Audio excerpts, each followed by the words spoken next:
বাংলাদেশ জাতীয়তাবাদী দল গণমানুষের অধিকার প্রতিষ্ঠায় লড়াই সংগ্রাম করছে এবং শহীদ প্রেসিডেন্ট জিয়াউর রহমান, যাকে আমি নিজের আদর্শ হিসেবে মনে করি, বর্তমানে বিএনপির নেতৃত্ব দিচ্ছে জনাব তারেক রহমান।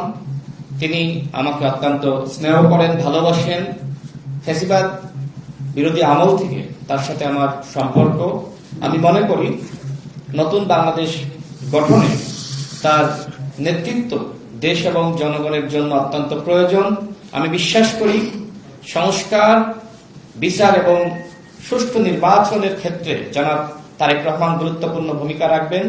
আমি রাশেদ খান আজকে বিএনপিতে যোগদান করেছি এবং জনাব তারেক রহমানের নেতৃত্বে ইনশাআল্লাহ দেশ এবং জনগণের জন্য সংগ্রাম করে যাব, কাজ করে যাব।